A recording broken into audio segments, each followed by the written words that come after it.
Awesome. I'm going to go ahead and jump into it. So hello, everyone, and thanks again for joining today's webinar brought to you by Avail and the Local Initiatives Support Corporation. My name is Robert Bates, and I'm Community Manager here at Avail. Just a quick bit about Avail.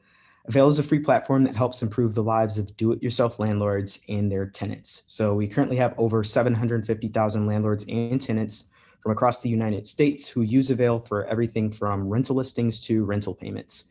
And we recently partnered with LISC Los Angeles to not just highlight some of the challenges faced by landlords and tenants due to COVID-19, but to also help spread the word about accessing much needed relief funds provided by the state of California.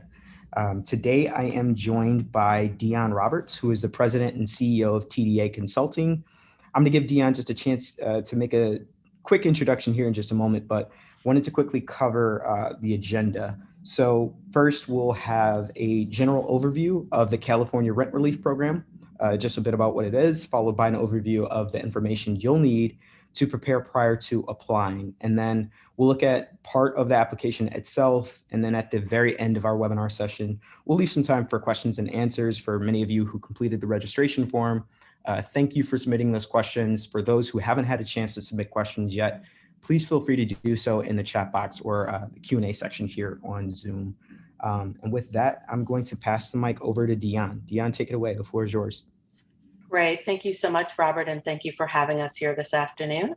As Robert said, my name is Dion Roberts, and I am happy to be here this afternoon representing the Local Initiatives Support Corporation and the work that we are doing with the state of California and their rent relief program for COVID-19.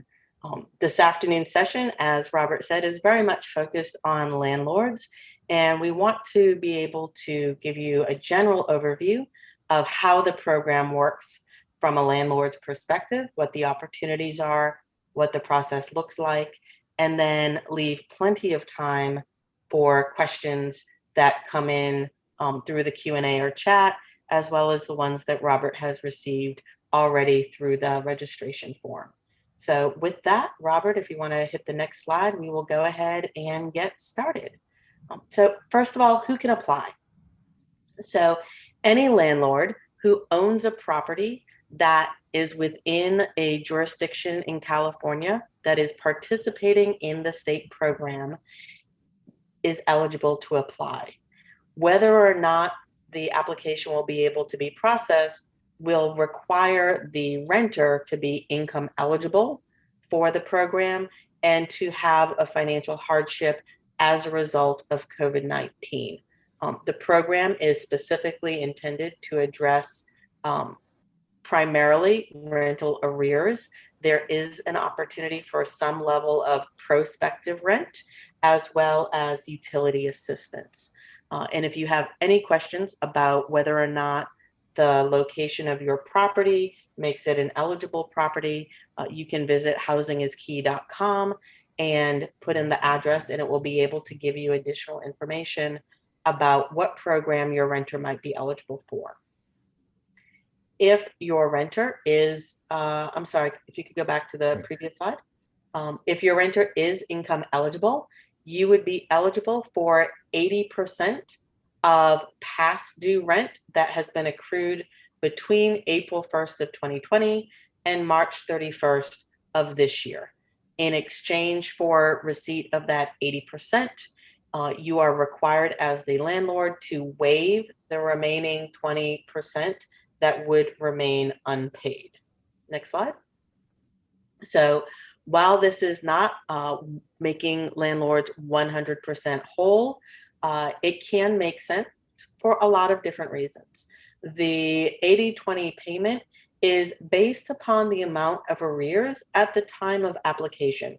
So if you have a renter who has been paying some portion of their rent already, so say, for example, they've been paying the 25% minimum in order to prevent eviction, and that has left 75% of their rent unpaid and owed to you, the state would pay 80% of that unpaid arrears number. So not necessarily 80% of the total rent amount because you've received 25% so far, but 80% of what remains unpaid.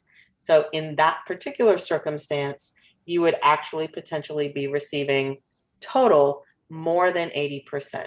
Next slide. So an example of the math and how this would work. Let's give an example where your rent on the unit is $1,000 per month.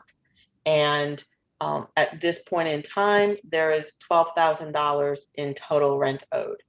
If the tenant had paid 25% of that, or $3,000, the state would then pay 80% of the remaining amount.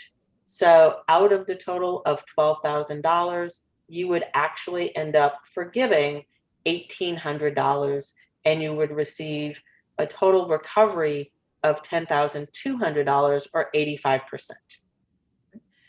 In example 2, where a tenant has been paying more than 25%. In this example, they've been able to pay half of their rent, and so they basically are 50% in arrears. Again, the state would pay 80% of what remains owed. So you would actually have a total recovery of $10,800, or a total of 90% of the total rent on that unit. We understand that landlords would prefer to seek 100% full reimbursement, but there is also the reality that by participating in this program, you are able to recoup a significant amount of the rent that you are owed, as well as save money on legal fees and court costs, and know that the tenant will be able to be caught up as of that point. Next slide. So just want to go through quickly the requirements again for the program, and then we're going to talk about the documentation that you'll need to have so that when you go into the system itself, you're able to upload that information and get your application in queue. The first thing is obviously you need to either be a property owner or an authorized property management agency or company such as Avail that has the legal authority to lease that unit. You must have at least one tenant who is income eligible for the program that has rent arrears between April 1st of 2020 and March 31st of this year, where they are attesting that that arrearage is related to a COVID-19 related event.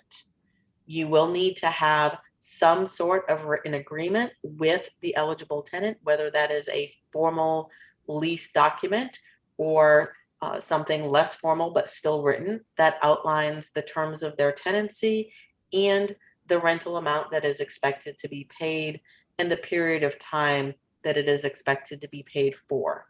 And then finally, as was stated previously, to participate in the program, you do have to agree to waive whatever that 20% remaining balance is for that time period. So if the program goes through and you receive the 80% of the remaining arrears, you do have to agree to waive that 20%. Next slide. There are a couple of pieces of documentation that you're going to need to provide when you get into your application. So we like to make you aware of those so that you already have them handy. The first one of which is verifying residence. So that might be a lease agreement, a state issued ID, any sort of official letter that shows name and address, or a utility statement from the provider. Again, we need to verify that the applicant is actually in residence. And so in this case, that would be the tenant. So they are providing some sort of documentation that demonstrates that they are in residence at the time of application. One of the important things to know about this program is that unfortunately, it cannot assist with rent arrearages for tenants who are no longer residing in property. And in addition to verifying residence, you will need to upload a completed IRS W-9 form. And there, we'll show you in just a couple of slides exactly the point at which you would upload that document. Next slide. So you will also need to verify ownership. You will need to upload the deed if it's owned outright by you. You could upload a copy of your most recent mortgage statement, property tax form, or homeowner's insurance. The important thing is that the documentation that you upload include both your name as well as the address of the property that you are applying for the assistance for. So you don't have to have all of those, but you would upload one of those. We have received some questions in other sessions asking if it must be an FHA-backed mortgage or some specific type of note, and the answer to that is no. So you can use any of these pieces to document your ownership of the property.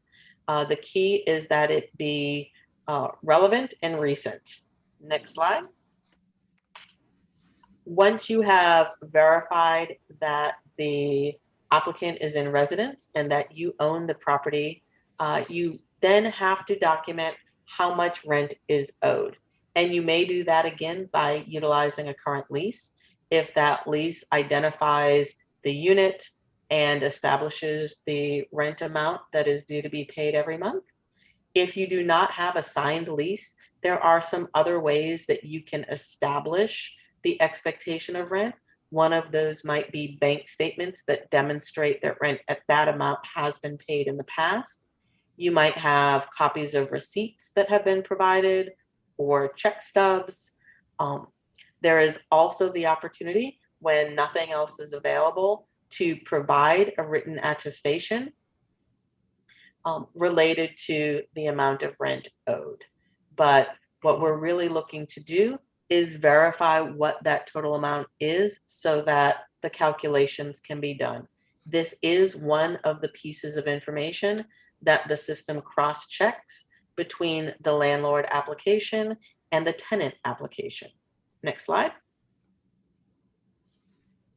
Again, there is cross-referencing that's going on.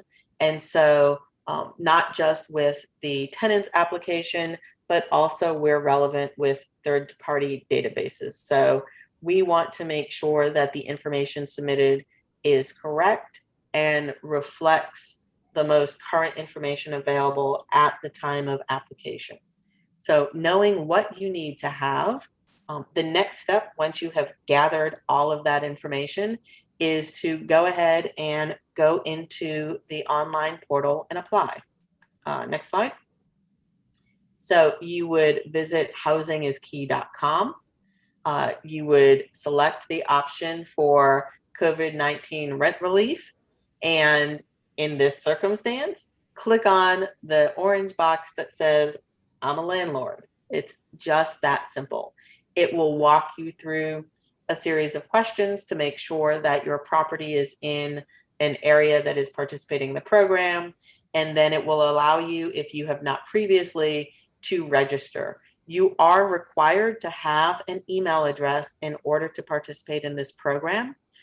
It is one of the pieces of documentation and process that unfortunately there is just no workaround for. So the first thing that it will ask you to do is to register with your email, identify your password, and then you'll be able to go in and begin completing your application. Next slide. So the first pieces of information that you're going to put into the system are the basic contact information for you as the landlord. If you are a property management company coming in on behalf of a landlord, it's important that you enter the information that is on the W-9 that will be uploaded.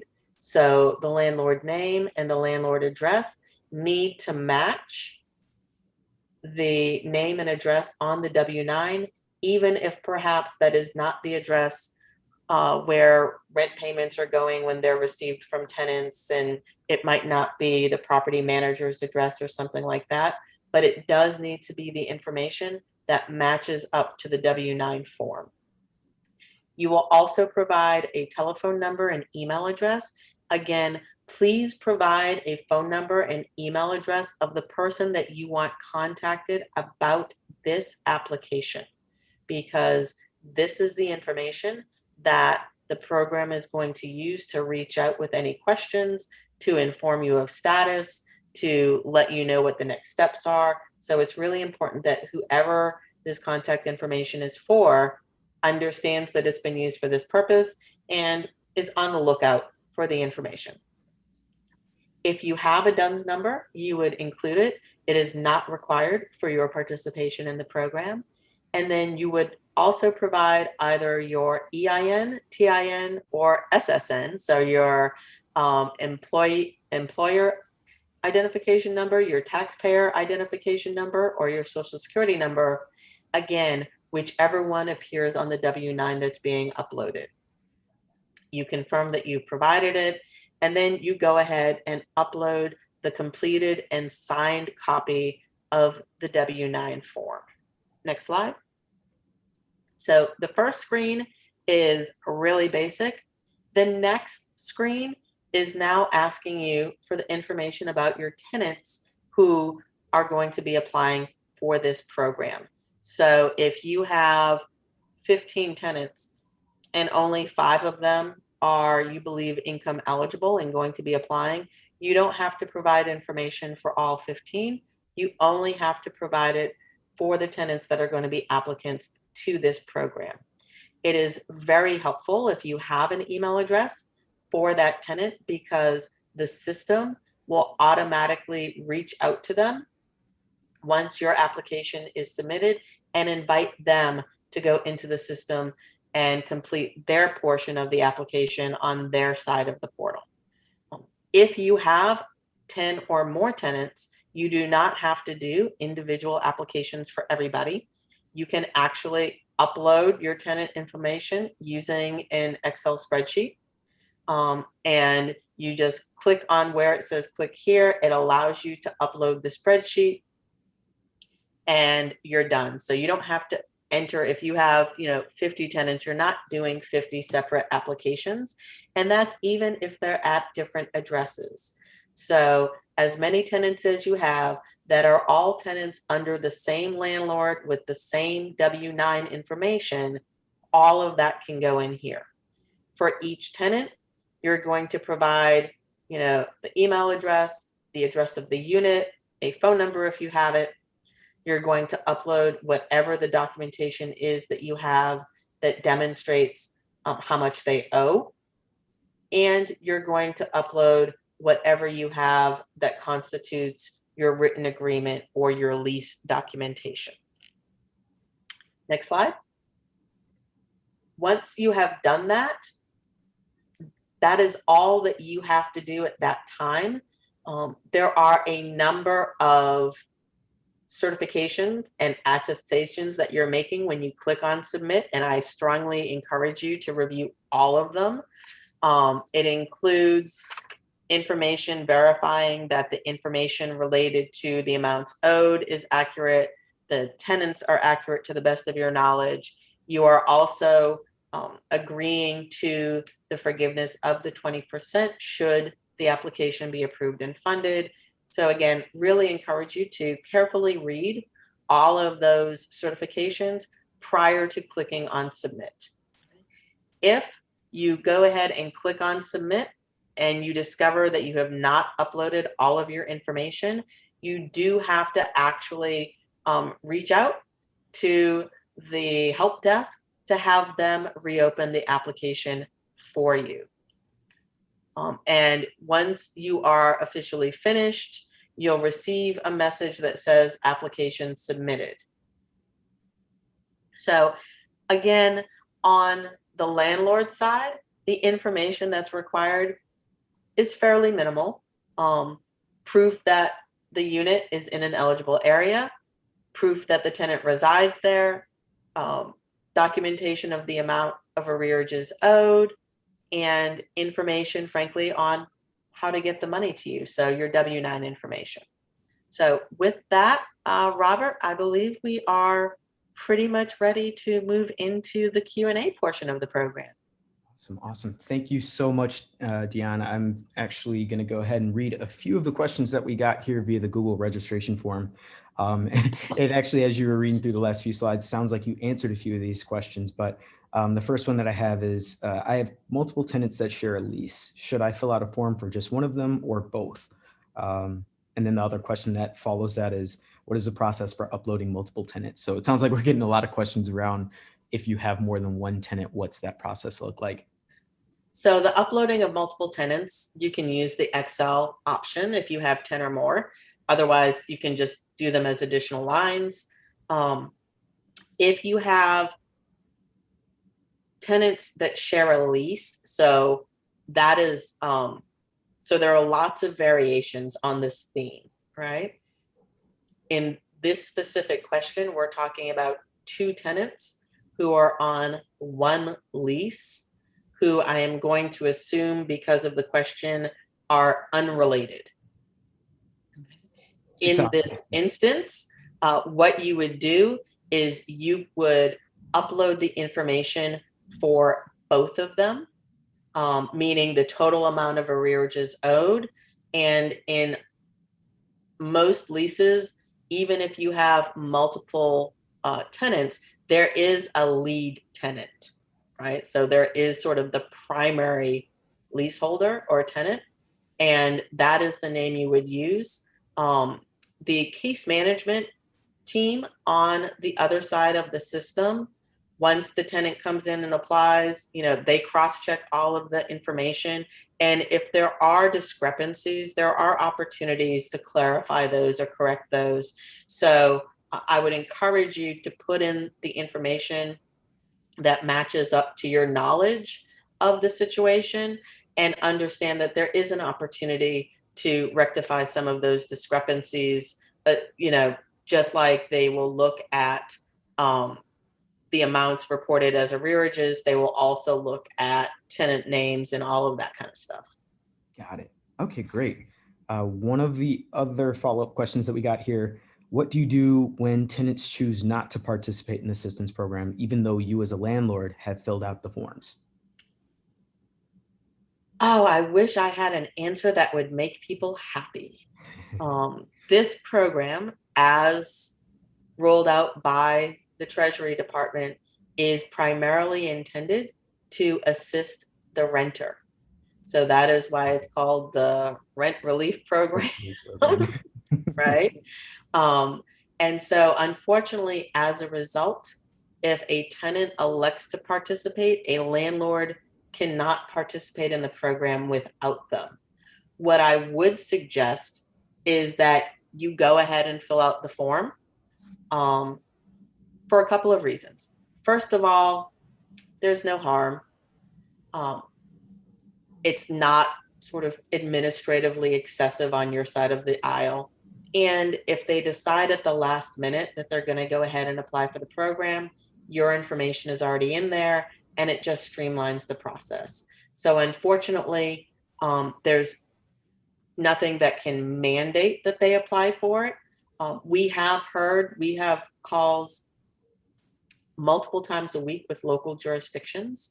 And one of the conversations that's going around is that, when the moratorium is over and folks are seeking eviction relief, it is likely that one of the questions that they may be asked is if they're income eligible for the program, is whether or not they applied. But there's nothing that can force them to participate in the program. Got it. Okay, great. One of the other questions that we have here sounds like it is more of a tax question, so feel free to answer this or not if you choose to. How will the 20% rent forgiven by landlords be treated when it comes to taxes in the IRS? Since the IRS and the Treasury are first cousins, I really wish the IRS would answer this. The IRS has issued FAQs related to how they intend to treat the income on the tenant side of this program, but the FAQs that they have answered do not address how they're going to treat the 20%, whether it would be, bad debt, or, if you could roll it over, if you have, exceeded your losses for the year. Unfortunately, they have not put out anything related to that. And so the only thing that I can really suggest to you in good faith is that you consult with your CPA and your tax attorney. Got it. Got it. Awesome. Well, now I'm going to go ahead and take a look at the chat box here. I'm going to go ahead and stop sharing my screen for a second. Looks like we do have a few Q&A comments that have come through from Shianti Lee. She said, what happens when tenants do not fill in their section? I'm having an issue when I have a tenant who's told me specifically they will not apply for the program, but has not paid rent since last March. So it does sound like you've already kind of had a chance to answer this question as far as what happens here. But yeah, and it's really unfortunate, Shiante. We are certainly running into that, and we're trying to understand why a tenant would make that choice. So if they've told you why they won't apply, we would love to know the answer to that, because perhaps there's something about the program that's being mismessaged or misunderstood. But as I said earlier, all we can do is encourage. If they are concerned about doing it correctly, or if you as a landlord are concerned about doing it correctly, I do just want to note that the role that the Local Initiative Support Corporation plays in this program is specifically around helping landlords and renters to successfully apply for the program. And so if any of you have tenants who don't want you to help them because they don't want you to know certain information about their lives, but are hesitant to apply on their own, please make sure that they know that there is third-party help available and folks who will be happy to work with them to get their application successfully submitted into the portal. Awesome. Awesome. Well, thank you so much, Deanne. It looks like that's pretty much it for most of the questions that we had. I know Tanua had a chance to answer some of the questions during yesterday's session. We pulled from the same registration form. And for everyone else who attended today, thank you so much. A recap, or I should say a recording of this webinar session will be live on our, will be posted on our YouTube. Yesterday's session was posted as well. We'll make sure that all attendees receive this in a recap email. And if there's anything else that you all need, please do not hesitate to reach out to not just Avail, but more in particular, reach out to LISC and to our contacts there, because we want to try and make sure we can help as many landlords and renters as possible get the funding that they need. Okay. Robert, I saw one quick question just before we close up that you might want to make sure that you address about how landlords might be able to participate in Avail. Yeah, absolutely. One of the things with Avail is it's fairly straightforward. We are a free platform. So when you go to avail.co, you can easily sign up and create an account. And then additionally, any questions around rent relief, we do have a small program that is servicing certain zip codes in LA currently running, and that's part of our LROC program.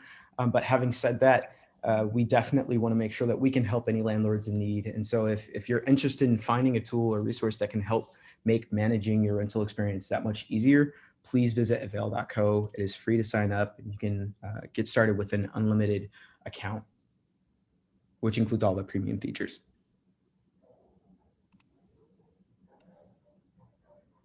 All right. Well, Robert, thank you again for this opportunity. I just want to say one more time, housingiskey.com. And on behalf of LISC, thank all of you for your work and for working with us to keep Californians housed. Absolutely. And on that, I am going to say thank you, Dion. Thank you, Jacqueline. Thank you, the entire LISC and TDA team. I'm going to go ahead and close us out.